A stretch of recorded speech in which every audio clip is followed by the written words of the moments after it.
Donc aujourd'hui, on va parler d'un personnage très controversé. C'est un personnage qui est, on va dire, adulé par certains jeunes hommes et paradoxalement qui est aussi très détesté par une partie des personnes, majoritairement des femmes, donc les féministes, qui le détestent pas mal. Du coup, moi, dans cette vidéo, je vais vous donner mon avis à propos de Andrew Tate. Je vais vous dire pourquoi je suis d'accord avec Andrew Tate sur certains points. Je précise sur certains points, car il a certaines, on va dire, certaines opinions qui sont un peu controversées, que je comprends, mais il a aussi certaines opinions qui sont très lucides et très logiques. Et selon moi, on devrait apprendre à faire la part des choses. On va pas catégoriser une personne juste parce que on a une opinion différente de cette personne-là. Donc, dans cette vidéo, je vais vous partager certains points sur lesquels je suis d'accord avec Andrew Tate et vous me direz dans les commentaires ce que vous en pensez. Donc, le premier point sur lequel il revient très souvent dans ses interviews quand il entend parler, c'est le fait que la vie d'un homme, elle est difficile et de ce fait, selon lui, chaque homme devrait avoir pour devoir d'être la meilleure version de lui-même, d'être le plus fort possible, d'être le plus puissant possible pour pouvoir survivre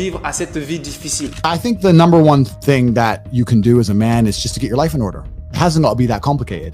Just be the strongest, most honorable, best version of yourself. Don't be a bad person. Be a good person. Tell the truth. Be honorable. Protect the people that you care about. Be polite to everybody. Make as much money as you can. Go to the gym. Get in good shape. Find other guys who are on the same mission as you. That's what you need to do.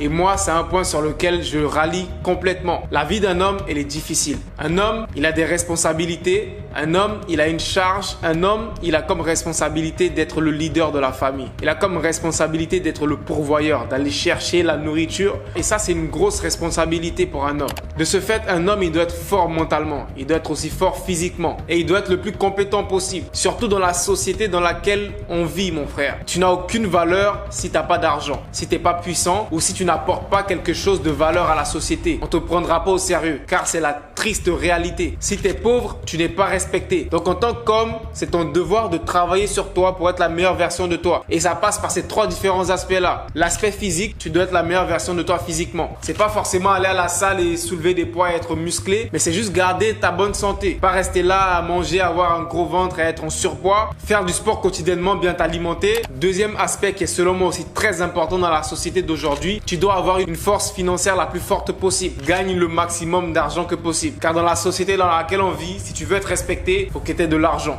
Si tu veux aider tes proches, faut que tu aies de l'argent. Si tu veux avoir un impact significatif sur la société, sur les gens qui t'entourent, il faut que tu aies de l'argent, mon frère. Car comme on le dit, on vit pas d'amour et d'eau fraîche. On vit d'argent. C'est l'argent qui nourrit notre société. Donc c'est très important qu'en tant qu'homme, tu te bâtis financièrement. Et ça doit être une priorité pour toi. Et de nos jours avec Internet, crois-moi, il y a encore plus d'opportunités pour se bâtir un avenir financier radieux. Crois-moi, autant de nos parents, c'était encore plus difficile. De nos jours, avec YouTube, avec le dropshipping, avec le freelance, le SMMA, bref, il y a tellement de business que tu peux faire sur Internet qui du jour au lendemain, littéralement, peuvent changer ta vie et te rendre libre financièrement. Et je te parle en connaissance de cause. Mon histoire, je vous l'ai racontée des milliers de fois. Mais pour ceux qui connaissent pas mon histoire, je me suis lancé sur Internet en 2020, si je me trompe pas. Et à l'époque, j'avais une dette de plus de 5000 €. J'étais étudiant. Je savais pas comment m'en sortir. J'avais plus de boulot. À cause du Covid, j'avais perdu mon boulot et je voyais Internet comme la seule porte de sortie pour moi. Et je me suis mis à fond. J'ai testé plein de business différents sur Internet et à la fin, je me suis retrouvé sur YouTube. Et c'est grâce à YouTube que j'ai pu créer un réel business et m'en sortir sur Internet. Et crois-moi, mon histoire, c'est une histoire parmi des centaines de milliers d'autres jeunes qui font pareil, qui ont fait pareil, qui ont des histoires similaires, voire des histoires qui sont meilleures. Il y en a qui sont millionnaires, il y en a même qui sont milliardaires avec Internet.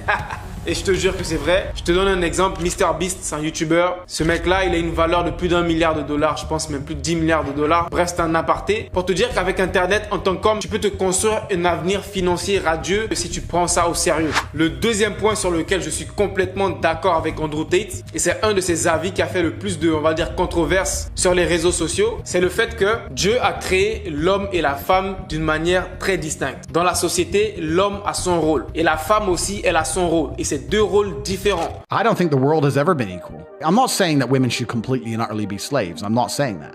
I'm saying that the modern society we live in has been built by men. All the roads you see, all the buildings you see, everything around you, men built. All of it. When women come along and say, oh, we're just as important, you are just as important, but you do had a completely different role. And I think now, if you look at the roles of society, I believe men are still doing their job, but I don't know if women are doing their job.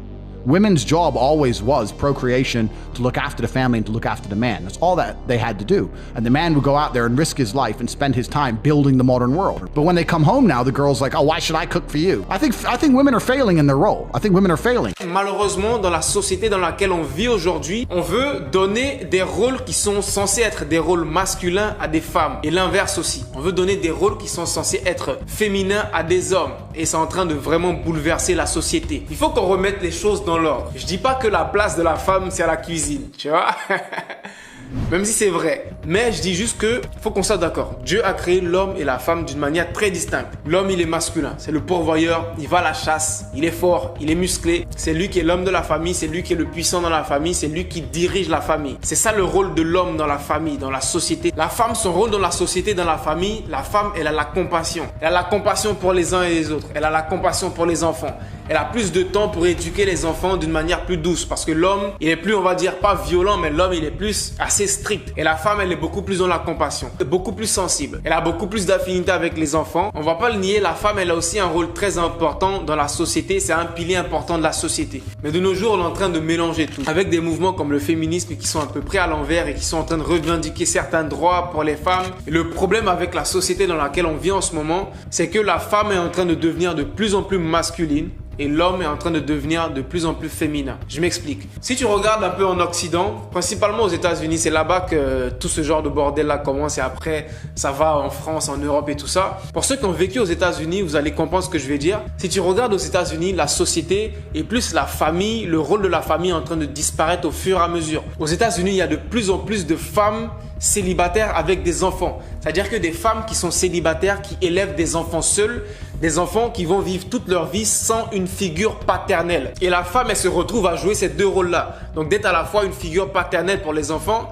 et d'être aussi une figure maternelle pour les enfants. Et comme on s'en doute, ça ne marche pas, ça ne marchera jamais. Une femme ne pourra jamais éduquer un garçon comme son père le fera, tu vois, c'est impossible. C'est impossible. Et c'est ce gros problème-là qu'il y a en ce moment dans la société aux États-Unis et principalement dans les communautés noires américaines. Les noirs américains, surtout dans des villes comme Philadelphie et tout, peut-être que j'abuse, hein, mais on va dire sur 5 jeunes noirs américains, garçons, on va dire qu'au moins 2 ou 3 d'entre eux ont grandi toute leur vie sans un papa, sans un père. Ils n'ont jamais eu de figure paternelle à la maison pour leur dire ça c'est bien, fais ça c'est pas bien, ne fais pas ça. Et ça, selon moi, c'est un gros manque dans la société. Et ça se voit, ça se ressent. Car dans notre société, on a de plus en plus d'hommes qui sont faibles, qui sont tout le temps en train de faire des dépressions, avec des problèmes mentaux, etc.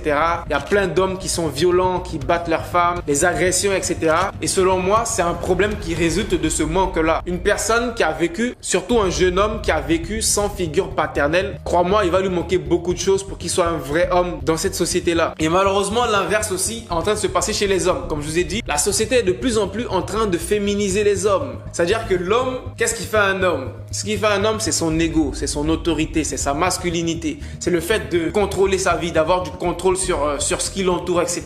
Et quand tu regardes un peu, encore une fois en Occident, ils sont en train d'enlever de plus en plus de contrôle et même de pouvoir aux hommes. Quand tu regardes un peu dans les mariages, aux États-Unis, quand il y a un divorce, la femme, elle a 90% de chances de repartir avec tout. C'est-à-dire que toi, l'homme, quand il y a un divorce, c'est toi qui es principalement le perdant. Tu n'as plus le droit de voir tes enfants, tu n'as plus le droit d'avoir même un mot à dire sur l'éducation de tes enfants. Et ça se voit avec Kanye West. Le gars, il a divorcé avec Kim Kardashian. Il a même plus son mot à dire sur l'éducation de ses enfants. Il est juste obligé de s'asseoir là et de regarder la mère de ses enfants éduquer ses enfants d'une manière dont il n'est pas d'accord, mais il peut rien dire, il peut rien faire. Et on enlève de plus en plus de pouvoir aux hommes. Et un homme comme Kanye West, il n'a aucun pouvoir sur ses enfants. Comment il se sent? Il se sent faible, il se sent impuissant parce qu'en tant qu'homme, il n'a aucun pouvoir sur ses enfants, il peut rien dire. Et ça, c'est le mal que la société est en train de faire aux hommes. Donc sur ce point-là, je suis complètement d'accord avec Andrew Tate. Dieu a créé les hommes et les femmes de deux manières distinctes. L'homme a ses rôles dans la société, la femme a son rôle dans la société.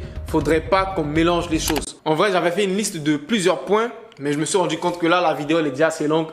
Troisième point sur lequel je suis complètement d'accord avec Andrew Tate, c'est le fait que, en tant que personne, donc pas seulement homme, en tant qu'homme ou femme, en tant que personne, j'ai l'entière responsabilité de tout ce qui se passe dans ma vie. C'est-à-dire que si je réussis dans quelque chose, quelque part, j'ai fait quelque chose qui m'a permis de réussir. Si je suis quelqu'un de croyant, tout ce qui se passe, c'est grâce à la volonté de Dieu. Mais derrière, on a aussi une part de responsabilité sur ce qui arrive dans notre vie. Donc si tu as réussi à un examen, quelque part, Tu as travaillé pour réussir à cet examen. Si tu as échoué à un examen, quelque part, tu n'as pas fait assez d'efforts pour réussir à cet examen. You need to, as a man, adopt the mindset that absolutely everything that happens to you is completely and utterly your fault, whether it's good or bad. Most men don't have that. When the Matrix was attacking me and they were destroying me, when they're calling up my exes trying to get fake fucking charges on me and put me in jail, when they close my bank accounts and I use $10, $11 million, when they ban me across all social medias and lie about me, when they harass my family, I'm sitting there going, this is my fault. All of this is me. I got here. It's my fault. I'm not going, that was unfair. It was orchestrated. The NGOs worked against me. Because that is not helpful. So it's 100% accountability in all things. But also when I go out there and I start the Bugatti, it's like, that's me. This is my fault. The car is my fault and the big house is my fault. You have to take complete and utter accountability for everything. You can't make excuses ever. Du coup, dans la même optique que Andrew Tate, je suis le genre de personne qui prend entière responsabilité sur tout ce qui lui arrive dans sa vie. Je suis pas le genre de personne qui va s'asseoir et qui va dire non, le gouvernement n'a pas fait ci, donc je peux pas faire ça. Le gouvernement ne m'a pas offert ci, le gouvernement m'a pas donné ça, mon père m'a pas fait ci, ma mère m'a pas fait ça. Je suis pas ce genre de personne-là qui va tout le temps rejeter la faute sur les autres et rester là dans son coin, dans sa bulle et se dire que si sa vie c'est du n'importe quoi, eh bien c'est de la faute des autres. Si quelque chose ne va pas bien dans ta vie, peu importe ce que c'est, prends l'entière responsabilité et dis-toi, je veux que ça change et je vais faire ce qu'il faut pour que ça change. C'est comme ça que tu as un réel contrôle sur ta vie.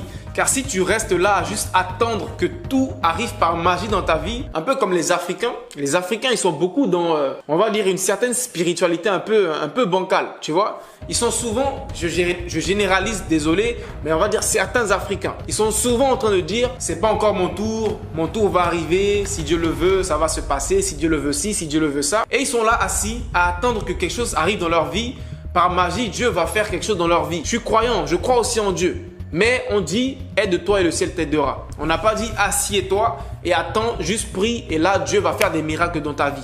C'est pas comme ça que ça marche. Aide-toi et le ciel t'aidera. Prends une entière responsabilité sur tout ce qui se passe dans ta vie, à tous les niveaux. Et crois-moi, tu auras une meilleure vie. Tu n'attendras rien de personne car tu te rends compte qu'en vrai, à part Dieu, personne ne peut vraiment changer ta vie à part Dieu et toi-même. Du coup, prends l'entière responsabilité de tout ce qui se passe dans ta vie et tu auras une meilleure vie. Donc dites-moi dans les commentaires ce que vous en pensez de tout ça et on se dit à la prochaine vidéo. Allez, peace out.